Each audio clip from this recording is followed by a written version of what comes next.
أعوذ بالله من الشيطان الرجيم بسم الله الرحمن الرحيم الحمد لله وحده والصلاة والسلام على من لا نبي بعده وعلى آله وصحبه وبعد السلام عليكم ورحمة الله وبركاته اللهم اجعل عملنا كله صالحا ولوجهك خالصا ولا تجعل فيه لأحد غيرك شيئا የዛሬው ትምህርታችን ደግሞ ኡሱል ሱነህ የሚለው የኢማሙ አህመድ ኪታብ ነው። ከዚህ በፊት እንደነገርኳችሁ ኪታቡ ሰፋ ያለ ኪታብ ነው፣ ትልቅ ኪታብ ነው። ይሄንን ትልቅ ኪታብ ደግሞ ባንዴ ውስጡ ያለውን ነገር በአጠቃላይ አንድ በአንድ መጨረስ ባንችል እንኳን በተቻለን አቅም አላህ Subhanahu Wa Ta'ala ያገራልንን ያክል ቀስ በቀስ እየተማርን የምንሄድ ይሆናል ብያችሁ ነበር። ዛሬ የምንቀጥለው ፓርት ደግሞ ወአላ ዩኻሲመ አሐደን ከሚለው ይሆናል ማለት ነው بإذنillah። ወአላ ዩኻሲመ ብሎ ማለት እስካሁን ድረስ የምታስታውሱ ከሆነ የተነጋገርነው ቁርአንና ሐዲስ ላይ የተነገረውን ነገር በአጠቃላይ አላህና መልእክተኛው በነገሩን መልኩ እንቀበላለን፣ አምነናል ብለን እንወስዳለን የሚለውን ነገር ነበር ያየነው። እዚህ ጋር ደግሞ ሸይኹ ቀጠሉና ምን አሉ? ወአላ ዩኻሲመ ከሱና እኮ አንደኛው አሉ፣ ከሱና አንዱ ከነብዩ ሰለላሁ ዐለይሂ ወሰለም መንገድ አንዱ አላ ዩኻሲመ አለመከራከር ነው። ወአላ ዩኻሲመ አለመከራከሩ ነው። አሐደን ከማንም ጋር አለመከራከሩ ነው፣ ክርክር አለማድረግ። ወላ ዩናዚረሁ ያው ነው ሙናዘራና ኺሳም የሚባለው ደረቅ ያለ ነው። ሙናዘራ ማለት ደግሞ ዒልሚ የሆነ ነው። ኺሳም የሚባለው የጥል ክርክር ነው ማለት ለጥል የሚያደርስ ከመከራከር ያለፈ ኃይለ ቃሎችን የምትጠቀሙበት አይነት ኺሳም ይባላል። ወላኪን ሙናዘራ ማለት ዒልሚ የሆነ ነገር ሲሆን በእውቀት ላይ የተመሰረተ ክርክር ሙናዘራ ይባላል። ወአላ ዩኻሲመ አለመከራከር አሐደን ከማንም ጋር ወላ ዩናዚረሁ ከማንም ጋር አለመከራከር። ድጋሚ እሱ ራሱን ይደገመው ማለት ነው። ወላ የተዓለሙ ልጅዳለ የክርክር ስልቶችንም አለመማር ከሱና አንዱ ነው። ሱና ውስጥ ያለው ምንድን ነው? አላህ ያለውን መልእክተኛው ያሉትን ትቀበላለህ፣ ያን ነገር ትተገብራለህ። መከራከር፣ ለክርክር በር መክፈት፣ ተከራካሪ ሰዎች ሲመጡ ያንን ክርክሩን በደስታ መቀበልና እንትን ማለት የነብዩና የባልደረቦቹ መንገድም አልነበረም፣ የታቢዖች መንገድም አልነበረም። አስተውላችሁ ከሆነ ብዙ ሰዎች ክርክርን በጣም ይወዱታል። ለምንድን ነው ክርክርን የሚወዱት ብላችሁ ስትመለከቱ ክርክር ሲባል በነገራችን ላይ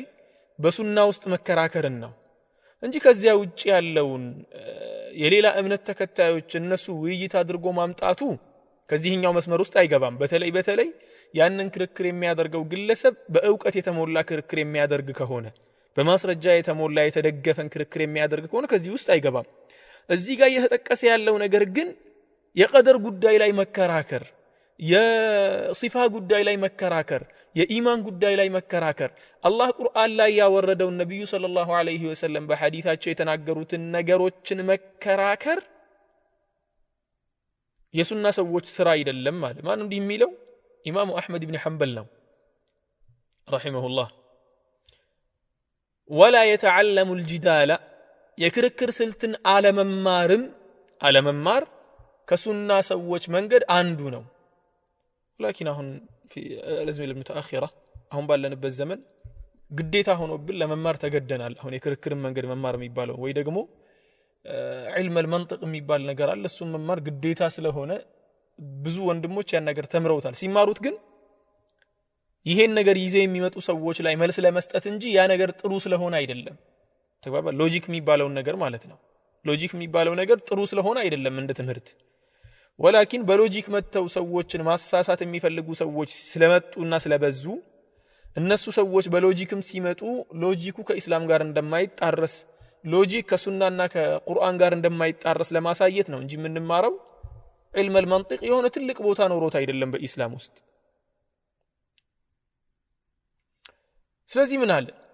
فإن الكلام جدال ميبالو باي ذا واي كعلم المنطق راسون يچاله علم الجدال ميبالال راسون يچاله جدال راسون يچاله ነው منطقም راسون يچاله ነው ولكن ወደ ጂዳሉ ራሱን የሚያመጣው ወደ ክርክሩ ራሱን የሚያመጣው መንጥቁ ስለሆነ ነው አሁን ጂዳል ያልነው ጂዳልን ከመንጥቅ ጋር ያመሳሰል ነው እንጂ ዲፈረንስ አለው فإن الكلام فإن ምክንያቱ ምንድነው فإن الكلام ንግግር እኮ አለ ወይ ደግሞ ንግግር ማብዛት እኮ في القدر በቀደር ጉዳይ ላይ በቀደር ጉዳይ ላይ ስለ ቀደር ጉዳይ ንግግር ማብዛትና እንት ማድረጉ መነጋገር ማብዛቱ والرؤيه ነብዩ ሰለላሁ ዐለይሂ ወሰለም አላህን አይተውታል አንድ ወይ ደግሞ ሙእሚኖች ነገ አላህን ያያሉ ተግባባን በቂያም ቀን አላህን ያያሉ ባይናቸው ነው የሚያዩት ወይስ አይደለም በመናባቸው ብቻ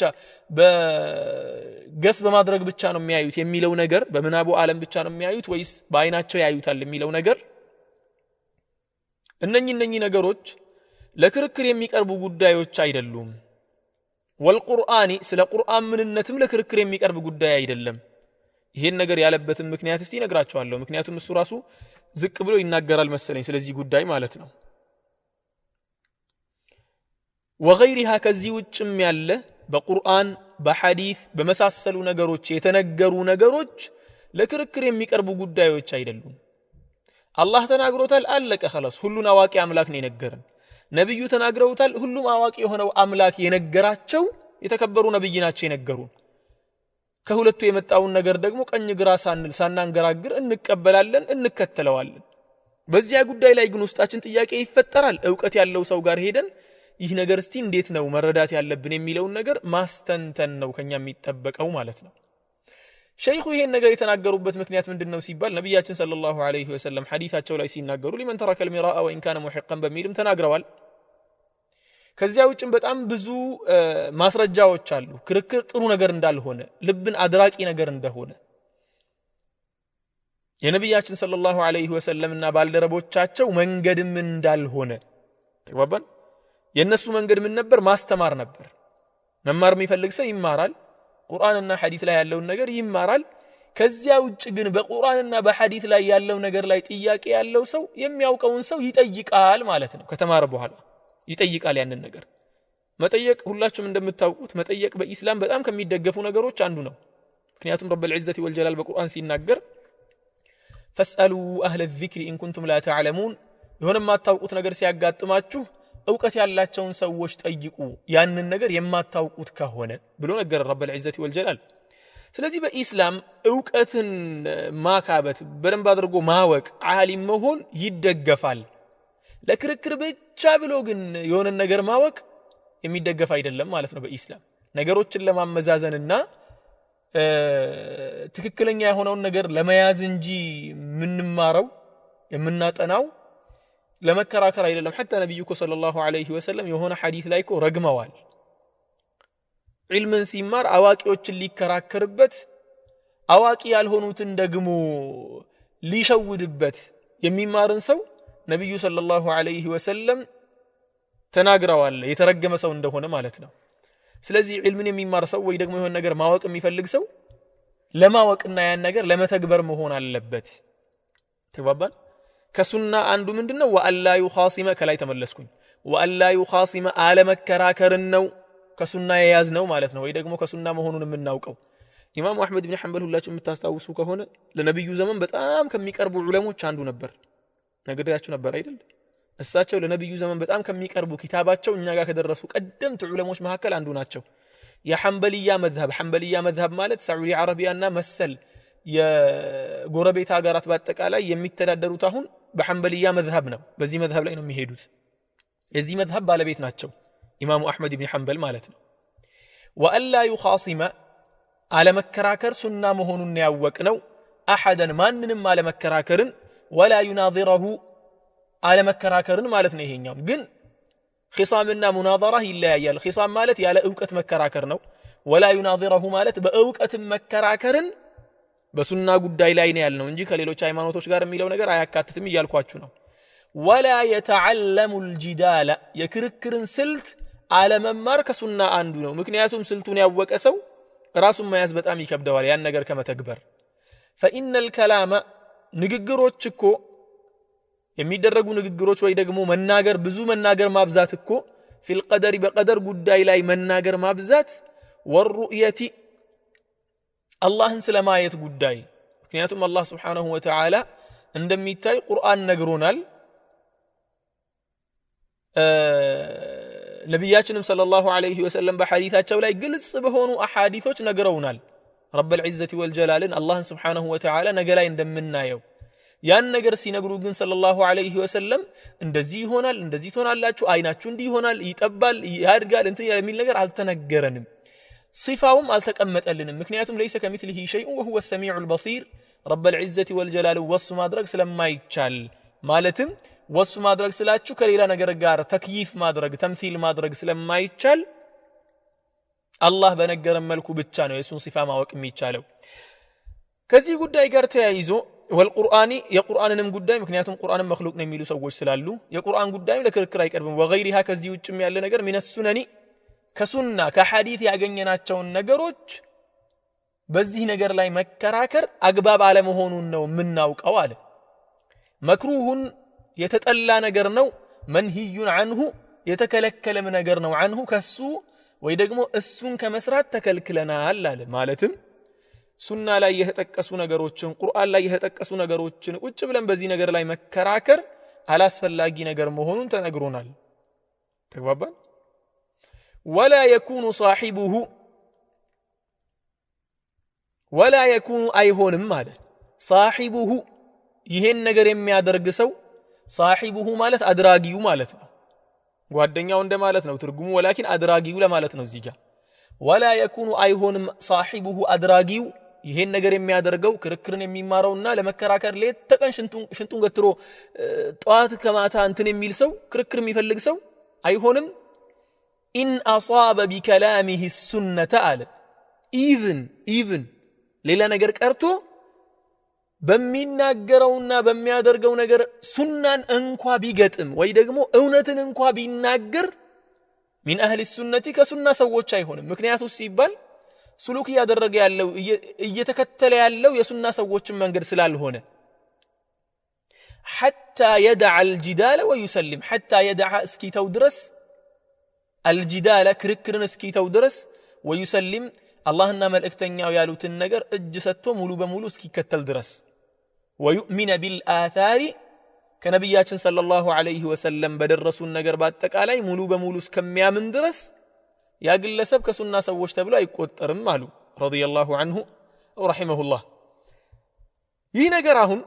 ብዙ ጊዜ አስተውላችሁ ከሆነ ክርክር የሚወዱ ሰዎች አሉ ካልተከራከርን ክርክር እንትን ካልሆነ ካልተዋጣልን የሚሉ ማንንም ሰው መከራከር አቅቶት አይደለም ማንንም የሱና መንገድ የያዘ ሰው ክርክር አያቅተው ምክንያቱም ሱናን የያዘው እሱ ስለሆነ ወላኪን ከስር ተሰምሮ መታወቅ ያለበት በዲን الاسلام ውስጥ ፍርቃን ለማብዛት ክርክርን ለማብዛት ግብግብን ለማብዛት በተለይ ደግሞ አዲስ ወደ እስላም የመጡ ወንድም እህቶቻችንን ውጅንብር ለመፍጠር ሱናን እየበጣጠሱ ከቀኝ ከግራ ነገሮችን መጓተት ከሱና እንዳልሆነና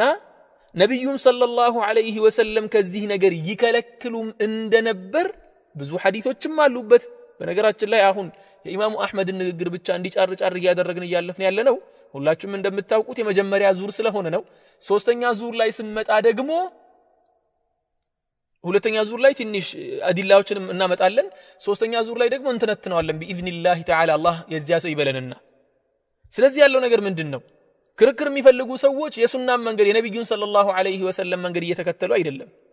የራሳቸውን ፍላጎት ያሟሉ የልባቸውን ፍላጎት እያስደሰቱ ራሳቸውን እያስደሰቱ ነው ያሉት እንጂ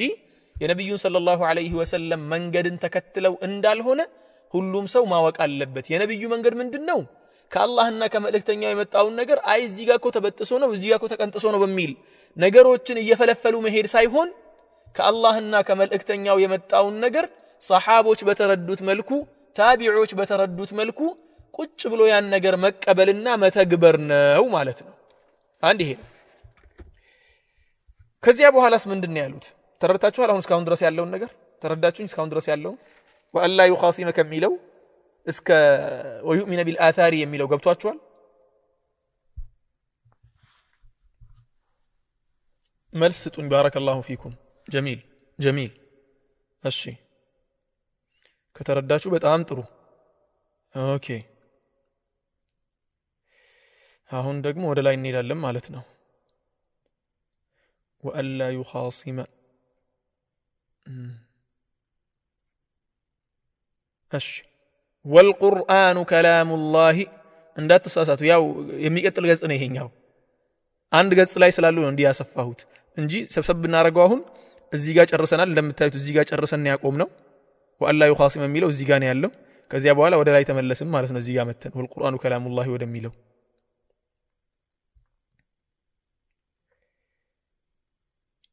እሺ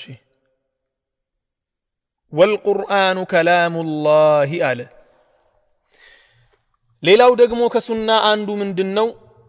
ከሱና ከነብዩ ሰለላሁ ዐለይሂ ወሰለም ንግግሮች ከደረሱን ነገር አንደኛው ከነብዩ መንገድ የደረሰን ነገር አንደኛው ምንድነው والقرآن ቁርአንም ከላሙላህ የአላህ Subhanahu Wa Ta'ala ቃል የአላህ ንግግር መሆኑን የደረሰን ቁርአን የአላህ ንግግር ነው وليس بمخلوق مخلوق ما يدلم ويم فطور አይደለም ቁርአን ምክንያቱም የቅድሙን ነገር አጠር አድርጋችሁ እንድትረዱኝ የሆነ ቃዒዳ ላስቀምጥላችሁ ስለ አንገባበት ምናምን የሚለው አሊያም ደግሞ ሱና ላይ ያለው ለክርክር አናቀርበው የሚለው ነገር ማለት ነው እንዴም ከዚህ ቀጥሎ በሰፊው ስለሚመጣ እዛ ጋር ጨርስላችኋለሁ ቃዒዳውን አስቀምጥላችኋለሁ አስታውሱኝ መጨረሻ ላይ እነኚህ ነገሮችን ከጨረስን በኋላ ቅድም ያልካተን ቃዒዳ አትርሳ ብላችሁ አስታውሱኝ ባረከላሁ ፊኩም والقرآن ቁርአንም ደግሞ ከላሙላህ የአላህ ቃል ነው وليس بمخلوق مخلوق አይደለም ወይም ፍጡር አይደለም ቁርአን ምክንያቱም የፍጡር ቃል ፍጡር እንደሚሆነው የፈጣሪ ቃል ደግሞ مخلوق ሊሆን አይችልም ከፈጣሪ ማንነት አንደኛው ስለሆነ ከአላህ ሲፋ አንዱ ስለሆነ مخلوق ሊሆን አይችልም ማለት ነው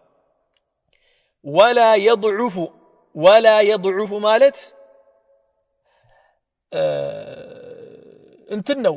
ወላ የተካሰል እንደማለት ነው ወይ ደግሞ ሼም አይዘው አይላለ አይድከም እንደማለት ነው አይድከም አንድ ሰው ولا يضعف አይድከም አሊያም ደግሞ አይፈር ዝቅ አይበል አንድ ሰው አይየቁለ ከማለት ምንም ነገር አያግደው ማለት ነው ولا يضعف ከማለት ምንም ነገር አያስንፈው ስንፍና ነው ትክክል ضعፍ ማለት ስንፍና ነው አሁን ገና በደንብ መጣልኝ እንትኑ ضعፍ ብሎ ማለት ስንፍና ነው አይስነፍ ማለት ነው አንድ ሰው ሰዎችን ሲያስተምር ወይ ደግሞ ሲያሳውቅ አይስነፍ ولا يضعف ወይም አይሰንፍም ማለት ነው አይየቁለ ከማለት አይሰንፍም ምንም አይነት እንትን አይታይበትም አይሽኮረምም ምን አይልም ቁርጥ አድርጎ ያለውን ነገር ነው የሚያስቀምጠው ማ የሱና ሰው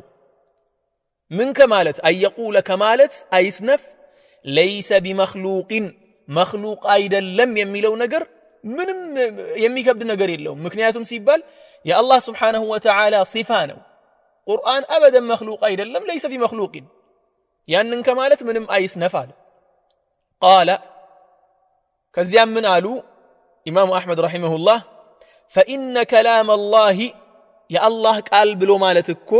منه ከአላህ ምንነት አንዱ ነው منه ከአላህ አንዱ ነው ማለትም ከአላህ ምንነት አንዱ ነው አላህ ምንነት አለው ሲፋዎች አሉት ሲፋዎቹ ምንናቸው ሲባል አሁን ለምሳሌ አዚዝ አላህ Subhanahu Wa Ta'ala ሀያል አምላክ ነው አይደል ሀያልነት ከሲፋዎቹ አንዱ ነው ሁለተኛው በሲር ነው ሁሉን ነገር ተመልካች የሆነ አምላክ ነው ይሄም ከሲፋው አንዱ ነው ከማንነቱ የአላህ ቃልም ደግሞ የአላህ ንግግርም ደግሞ ከሲፋው አንዱ ነው ማለት ነው አሁን አንዳንድ ጊዜ ተሰሙ ይሆናል በፊት እንኳን ይሄ ነገር አልነበረም አሁን በቅርብ ጊዜ አንድ የተጀመረ ነገር አለ ቁርአን መخلوق ነው ምናምን የሚል ንግግሮች ልትሰሙ ትችላላችሁ ይሄ ሁላ ከቁርአን ውጭ ያለ አላህ ያልተናገረው ነብያችን ሰለላሁ ዐለይሂ ወሰለም ያላስተማሩት እንዲሁም አላህና መልእክተኛው ያስተማሩትን ነገር የሚጻረር ሙዕተዚላዎች አምጥተው እስልምናን ለመበከል ኢስላም ውስጥ ካስገቡ ንግግሮች መካከል አንዱ ነው ከዚያ ኢማሙ አህመድ ምን አሉ ولا يضعف አይሰንፍም ወይም አይስነፍ አይየቁለ ከማለት አይሰንፍም የሱና ሰው እንዲህ ከማለት አይሰንፍም ليس بمخلوق ቁርአን ፍጡር አይደለም የሚለውን ነገር በግልጽ ቁርጥ አድርጎ ከመናገር አይሰንፍም ምክንያቱም ሲባል አላህ Subhanahu Wa Ta'ala ፈጣሪ ነው ንግግሩ ደግሞ የፈጣሪ ንግግር እንጂ ፍጡር አይደለም ተግባባን قال ኢማሙ አህመድ ምን አሉ فإن كلام الله يا الله ንግግር ማለት እኮ منه كالله ምንነት ከአላህ صفة አንዱ ነው وليس ببائن منه ከሱ የተለየ ነገር አይደለም ምክንያቱም ተናጋሪው አላህ Subhanahu Wa Ta'ala ስለሆነ አላህ እስከተናገረው ድረስ ከአላህ ምንነት የሚነጠል ነገር አይደለም ማለት ነው وليس منه كالله ቃል የለም ማለት شيء مخلوق አንዳችም ፍጡር የሆነ ነገር የለም የአላህ ቃል ከላይ እስከ ታች ድረስ ያለው በአጠቃላይ የአላህ ቃል የአምላክ ቃል እንጂ ምንም አይነት ፍጡር ያልተቀላቀለበትና የሌለበት ነው ጥርት ያለ የፈጣሪ ንግግር ነው አለ ወኢያከ አስጠነቅቀሃለው አሉ ኢማሙ አህመድ ሲናገሩ ወኢያከ ተጠንቀቅ ወይ ደግሞ አስጠነቅቀሃለው ወሙናዘረቱ ከመከራከር አስጠነቅቀሃለው አሉ ክርክር ከመክፈትና ከመከራከር አስጠነቅቀሃለው من احدث فيه እስካሁን ድረስ ከሰሃቦችና ከታቢዖች የተሰሙትንና እኛ ጋር የደረሱትን እስካሁን ድረስ ያስተላለፍነው ነገር من احدث የጨመረበት ሰው ደግሞ አዲስ ነገር ፈጥሮ ያመጣ ሰው فيه በዚህ ጉዳይ ላይ አሁን ባወራነው ነገር ላይ ማለትም ቁርአን መخلوق አለ መሆኑ ላይ ቁርአን የአላህ ቃል የአላህ ንግግር መሆኑ ላይ ሌላ ሐሳብ አለኝ ብሎ አንድ ሰው የተነሳ እንደሆነ ከዚያ ግለሰብ ጋር መከራከርም የለባችሁም አሁን ብዙ ጊዜ ለክርክር የሚጋብዙ ሰዎችን ብትመለከቱ ባጥል የሆነን ከቁርአንና ከሐዲስ ጋር የሚጻረር ነገር ይዘው ነው መከራከር የሚፈልጉት የአህሉ ሱነቲ ወልጀማዓ ዑለሞች ደግሞ ያን ነገር መከራከርን ሲተው ከሺዓ ጋርም እኮ አይከራከሩም ዑለሞች ለምንድነው የማይከራከሩት ሲባል የነብዩ ሰለላሁ ዐለይሂ ወሰለም መንገድ ስላልሆነ ነው አንድ ግለሰብ ንግግርን ስለቻለ ንግግርን ወሬ ማሳመር ስለቻለ እንዴው ከኔ ጋር ተከራከረና አሸነፈኝ ከተባለ ወይ ደግሞ ካንተ ጋር ተከራከረና አሸነፈህ ከተባለ ግለሰቡ ትክክል ላይ ነው ሊባል ነው እንዲሁም አንደኛው እኮ ኢማሙ ማሊክ ጋር መጥቶ የሆነ ጊዜ አስተዋውሳለሁ አንድ አተር አለኩ ኢማሙ ማሊክ ጋር መጣና ኢማሙ ማሊክ የሆነ ጉዳይ አለኝ እሳቸው ወደ ቤት እየሄዱ ነበርና መንገድ ላይ የሮጠ መጥቶ እሳቸው ጋር ደረሰና በሆነ ጉዳይ ላይ ላወያየው ተፈልጋለሁ ላነጋግረው ተፈልጋለሁ አላቸው ከዚያስ አሉት አይ የሆኑ ማስረጃዎች ስላሉኝ እርሶን ልከራከር ብዬ ነው መልካም ተከራከርከኝ ከተከራከርከኝ በኋላስ አሉት ከተከራከርንማ በቃ ከሁለታችን ያሸነፈውን ሰው እንከተላለን አለ መልካም ሌላ ሶስተኛ ሰው ደግሞ መጣና ተከራከረን አለው እና ያ ሶስተኛ የመጣና የተከራከረን ሰው አሸነፈን ከዚያስ አለው ከዚያማ የተከራከረን ያሸነፈንን ሶስተኛውን ሰው እንከተላለን አለው አይ ስማኝ አሉት አላህ Subhanahu Wa Ta'ala ቁርአንንና ሐዲስን ሲያወርድ ጥርጥር የሌለበትን ጥርት ያለ ለምንም ጥያቄ መልስ ያለው እምነት አድርጎ አወርዶልናል በእምነቴ ላይ አንዳችም ሸክ የሚፈጥርብኝ አንዳችም አምቢጊቲ የሚፈጥር ነገር ሳይኖር ሁሉም ነገር ጥርት ብሎ ሳለ የሆነ ሰው ንግግር ስለቻለ ብቻ አንድ ሰው ወሬው ስለጣፈጠ ብቻ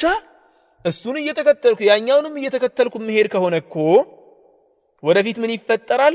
ከእምነት ወደ እምነት መቀያየር እንጂ አንዳችም ከነበርኩበት አስተሳሰብ ከነበርኩበት አቂዳ ወደ ሌላ አቂዳ መቀያየር እንጂ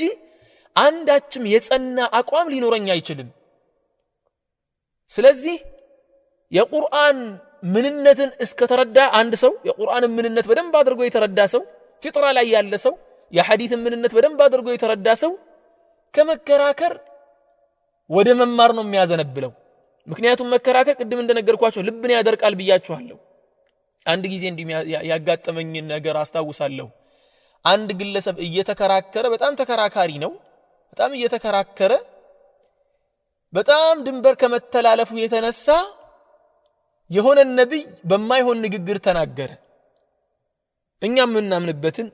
ከአላህ ዘንድ የተላከን ትልቅ ነብይ የማይሆን ወራዳ ንግግር ተናገረ ያን ንግግር ሲናገር ሰዎች እንዳለ ሙስሊሞች ወረዱበት ማለት ነው ያ ግለሰብ መጀመሪያ ወደ ክርክሩ ዓለም ሲገባ ብትመለከቱ በጣም ጠንቃቃ ነበር በጣም የሚጠነቀቅ ለንግግሮቹ ቦታ ያለው ሰው ነበር ሚዛን ያለው ሰው ነበር ግን ክርክሩ ዓለም ውስጥ በጣም እየቆየ ሲመጣ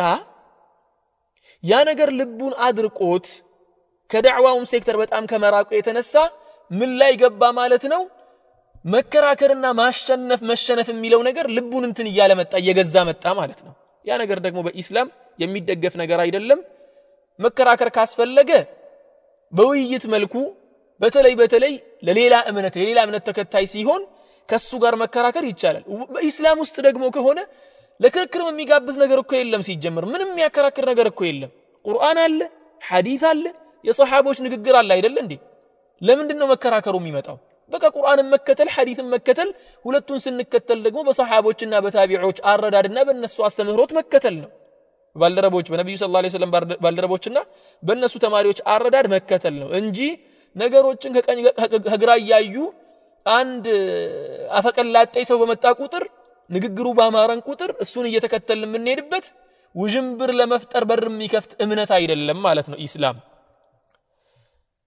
ስለዚህ የሱና ሰው ለመሆን ምን ማድረግ አለብን የያዝነውን ነገር ጠንቅቀን ማወቅ አለብን ተባባል የያዝነውን መንገድ ጠንቅቀን ማወቅ አለብን ለምን የሚጠይቅ ሰው ከመጣ መልስ ለመስጠት ራሳችንም ውስጣችን ጥያቄ ከተፈጠረብን መልስ ለማግኘት እንጂ ለመከራከር ብቻ ነገሮችን